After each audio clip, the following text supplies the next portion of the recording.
Assalamu alaikum. I'm Inamullah Khan, Assistant Teacher, Sharargoj Government Primary School. I'm standing here on behalf of the page of Ghare Boshe Shikhi by the Bangladesh government.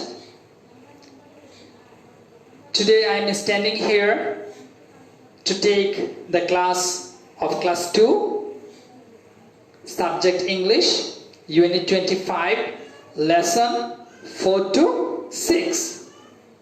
Okay, dear students? So, before beginning this class, I would like to recite a rhyme, and I hope all of you recite this rhyme with me. Okay? Okay. So, let's begin. Humpty Dumpty sat on a wall. Humpty Dumpty had a great fall. All the king's horses and all the king's men couldn't put Humpty together again. Again. Humpty Dumpty sat on a wall. Humpty Dumpty had a great fall. All the king's horses and all the king's men couldn't put Humpty together again. Okay, dear students, so far I think you have enjoyed a lot this rhyme. Now, this is the turn to go to my class directly. Okay, dear viewers and students, so in this unit we have found two parts. One part is lesson 1 to 3 and another part is lesson 4 to 6. In my previous class, I had discussed about lesson 1 to 3. Okay, today I'll discuss about lesson 4 to 6. Okay, dear students, so in lesson 4 to 6, there are three parts, A, B, C. You can see that. আমরা এখানে তিনটা part দেখতে পাচ্ছি। প্রথমে হচ্ছে A, তারপরে B, তারপরে C। এই তিনটা পার্টের ভিতরে A সেকশন A তে কিছু কিছু এখানে পাঁচটা কাজের কথা উল্লেখ আছে। আমরা যা একটা স্টুডেন্ট সাধারণত করে আজকে আমরা এই বিষয়গুলো নিয়ে আলোচনা করব। Today I will discuss about these 5 works which our students do usually in his or her life. Okay? Okay, dear students. So, in first sentence there is do my homework. এর অর্থ হচ্ছে আমার বাড়ির কাজ করি। তারপরে বলছে দেন রিড, পড়ি, পড়ালেখা করি। তারপর বলছে প্লে, খেলি। তারপর বলছে ওয়াচ টিভি, টিভি দেখি। এটা হচ্ছে টিভি, যেটাকে আমরা টেলিভিশন বলি। টি দিয়ে টেলি আর ভি দিয়ে vision. Okay, go to bed, আমরা বিছানায় যাই। তাহলে এখানে আমাদের দৈনন্দিন জীবনের, because the heading of this part is life everyday, মানে হচ্ছে আমাদের দৈনন্দিন জীবন। আমাদের দৈনন্দিন জীবনের কিছু কাজ নিয়ে এখানে আলোচনা করা হয়েছে। তো এখানে প্রথম যে কাজটি দেখতে পাচ্ছি আমরা, তা হচ্ছে ডু মাই হোমওয়ার্ক। ছোট্ট বন্ধুরা, এখানে 5টা বাক্যের মধ্যে 5টা কাজের কথা লেখা আছে। তো প্রথমে আমরা ডু মাই হোমওয়ার্কের মধ্যে এখানে ভার্ব বা একটা কোনো কাজ হচ্ছে করা। ডু মানে হচ্ছে করা। তাহলে আমরা লিখতে পারি ডু মাই হোমওয়ার্ক, আমরা আমাদের বাড়ির কাজ করি, মানে করা, কাজটি করা। দ্বিতীয়টি হচ্ছে রিড, পড়ি বা পড়ালেখা। রিড মানে পড়া, রিড মানে হচ্ছে পড়া। তৃতীয়টি হচ্ছে প্লে, প্লে মানে খেলা।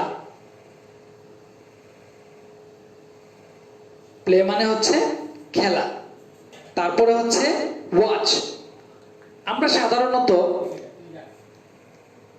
দেখা বা দেখি এই শব্দটা আমরা ছোটবেলায় বা বা আমরা যারা শিখেছি তা হচ্ছে সি সি মানে দেখা। এই সি শব্দ ছাড়াও আরেকটা শব্দের অর্থ হচ্ছে, আরো অনেকগুলো আছে, তাহলে এখানে আমরা ওয়াচ শব্দটা এখানে আমরা পেয়েছি এই পাঠের মধ্যে। হ্যাঁ, তাহলে এই ওয়াচ শব্দের অর্থ হচ্ছে দেখা, ওয়াচ টিভি, টিভি দেখি বা টিভি দেখা। তাহলে আমরা এখানে বলতে পারবো যে ওয়াচ মানে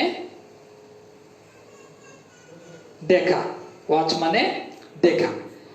তারপরে হচ্ছে গো, গো মানে যাওয়া, go to the market, go to the kitchen, go to the drawing room, go to the bed, বিছানায় যাওয়া। এই গো মানে হচ্ছে যাওয়া, যেটা আমরা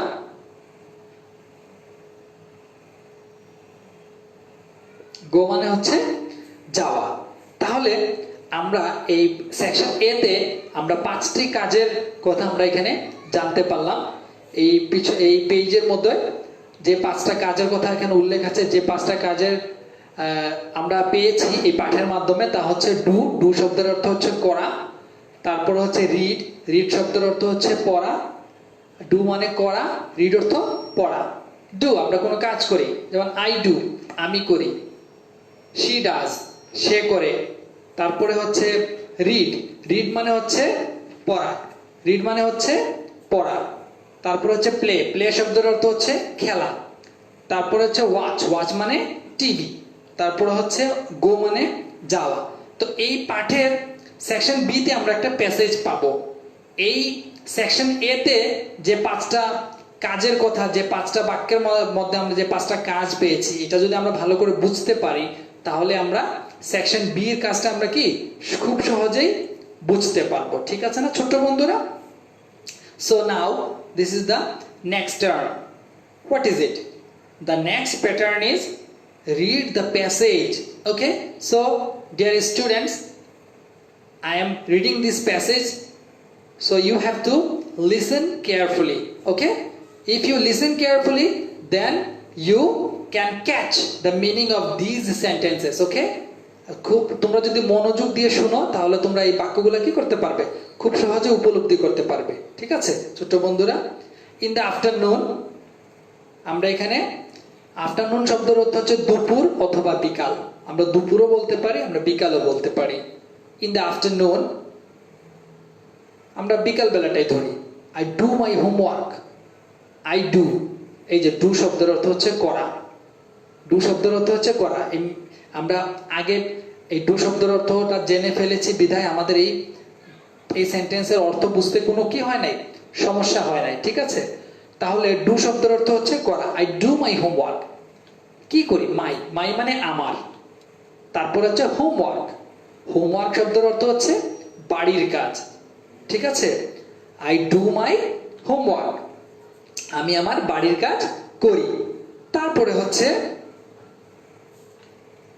আই প্লে, আমি খেলাধুলা করি। এখানে প্লে আছে না, এই যে প্লে আমরা আগে শিখেছিলাম। We have learned earlier in this class, that's why we can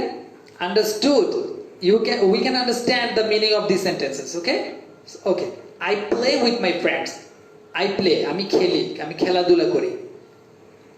আমি কার সাথে খেলাধুলা করি? with my friends, আমার বন্ধুদের সাথে, my friends। তাহলে আমরা কি জানতে পারলাম? আমরা যদি বাক্যের প্রতিটা শব্দ আমরা আলাদা করতে চাই, তাহলে আমরা বুঝবো যে আই মানে হচ্ছে আমি, প্লে মানে খেলাধুলা করি, আমরা যা জানতে পেরেছি আগে। আমরা আই প্লে আমরা খেলাধুলা করি। উইথ মানে হচ্ছে সাথে, উইথ মানে হচ্ছে সাথে, কাদের সাথে? উইথ মাই ফ্রেন্ডস, আমার বন্ধুদের সাথে। উইথ মাই ফ্রেন্ডস আমার বন্ধুদের সাথে। তারপর হচ্ছে কি দেন, তারপর আই রিড অ্যান্ড ওয়াচ। এই যে দেখো, রিড মানে হচ্ছে পড়া, ওয়াচ মানে হচ্ছে দেখা। দেখো এই বাক্যের মধ্যে আছে আই রিড এন্ড ওয়াচ, আমি পড়ি এবং দেখি। কি দেখি? টিভি। টিভি আমরা এর আগে জেনেছি, টিভি মানে হচ্ছে টেলিভিশন, টেলিভিশন অথবা টেলিভিশন। টেলিভিশন শব্দের একটা অর্থ আছে। টেলিভিশন শব্দের বাংলা অর্থ হচ্ছে দূরদর্শন। কি বাংলা অর্থ হচ্ছে? দূরদর্শন, মানে দূরের জিনিসকে দর্শন করা। কি আমরা দূরের জিনিসকে দর্শন করি কিসের মাধ্যমে? টিভির মাধ্যমে সাধারণত। এই কারণে টিভি শব্দের অর্থ হচ্ছে টেলিভিশন। ওকে ছোট্ট বন্ধুরা, আফটার ডিনার, খাবারের পরে। আফটার ডিনার, আফটার মানে হচ্ছে পরে। আফটার শব্দের অর্থ কি? পরে। আমরা যদি এখানে লিখি এ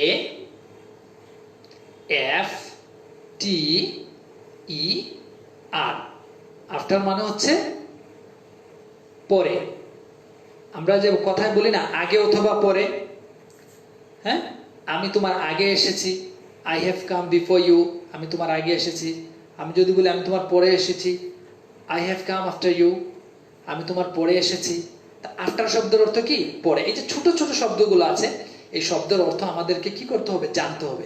আমরা যদি এই ছোট ছোট শব্দের অর্থগুলো যদি ভালো করে জানতে পারি, তাহলে আমাদের ইংরেজি পড়তে, লিখতে, কথা বলতে কোনো কি হবে না, সমস্যা হবে না। You have to enrich our vocabulary if we practice speaking English or writing English or reading English, anything, whatever you want to do. Okay, আমরা যা করতে চাই।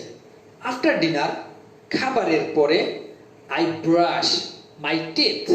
I brush, I মানে আমি, ব্রাশ মানে কি? মাজি। কি মাজি? my teeth, আমার দাঁত। আফটার ডিনার, খাবারের পরে আমি আমার দাঁত মাজি। তারপর আমরা কি করি? গো টু বেড। গো মানে যাই, গো মানে যাওয়া। গো শব্দের অর্থ কি? যাওয়া। কোথায় যাই? টু দ্য বেড, বিছানায় যাই। টু দ্য বেড, এখানে আমরা কি পেয়েছি? BED, bed. বেড মানে বিছানা। যদি আমরা পেতাম বিএডি, বেড, তাহলে বেড অর্থ খারাপ, গুড বয়, ভালো ছেলে। ব্যাড বয়, খারাপ ছেলে, তাহলে ব্যাড। এখানে উচ্চারণে কি হতে পারে, কিন্তু বানানের পার্থক্য থাকার কারণে অর্থ কি হয়েছে? ভিন্নতা এসেছে। তাহলে বিইডি, ব্যাড, ব্যাড মানে আমরা কি বলতে পারি? বেড মানে বিছানা। কি করে? আফটার ডিনার, আবার বলি আমি, after dinner I brush my teeth and go to bed.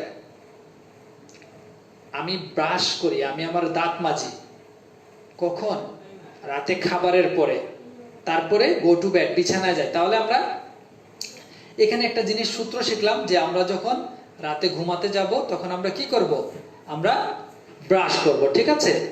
তাহলে আমরা এখানে দেখলাম ডু শব্দের অর্থ হচ্ছে করা, রিড মানে হচ্ছে পড়া, তারপর প্লে শব্দের অর্থ হচ্ছে খেলা, ওয়াচ, ওয়াচ শব্দের অর্থ হচ্ছে দেখা, গো, গো শব্দের অর্থ হচ্ছে যাওয়া, আফটার শব্দের অর্থ হচ্ছে পরে।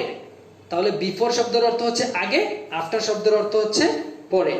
I can erase these words.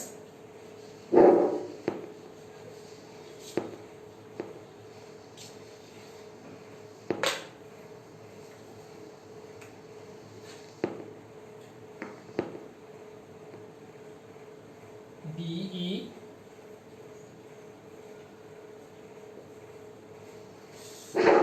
Before, before শব্দের অর্থ হচ্ছে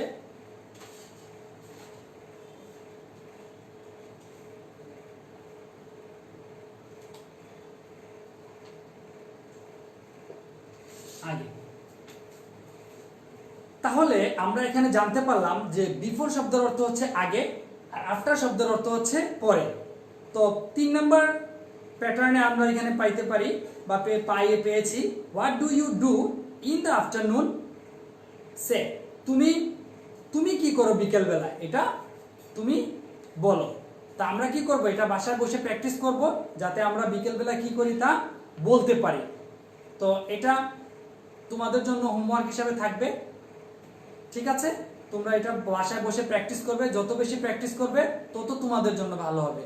কারণ according to Francis Bacon opinion that practice makes a man perfect.